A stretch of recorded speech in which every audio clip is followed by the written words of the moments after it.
வணக்கம் ஃப்ரெண்ட்ஸ். இன்னைக்கு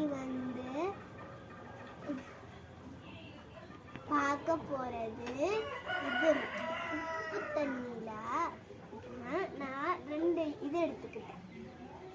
இதில் 2 எலுமிச்சம், இதுலேயும் 1 எலுமிச்சம், 3 எலுமிச்சம் எடுத்துக்கிட்டு ஒரு இதில் உப்பு தண்ணி இருக்குது, உப்பு தண்ணி, இன்னொன்று இதில் நார்மல் தண்ணி, சாதா தண்ணி இருக்கு.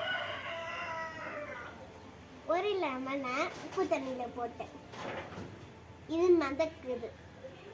இன்னொன்று எலும்பச்சத்தை இங்கே போட்டேன், இது என்ன பண்ணிடுச்சு, கீழே போயிடுச்சு. சரி, இந்த எக்ஸ்ட்ரா இதை இதில் போடுவோம்.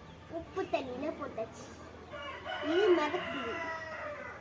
இப்போ இந்த தண்ணியை எடுத்து இதில் போடுவோம், அப்படியே கீழே போயிடுச்சு.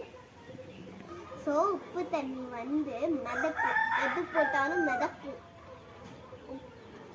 அதனால உப்பு தண்ணியில் எது வேணாலும் போடுங்க, மேலே தான் மிதக்கும்.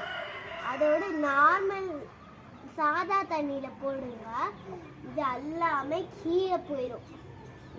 Thank you friends.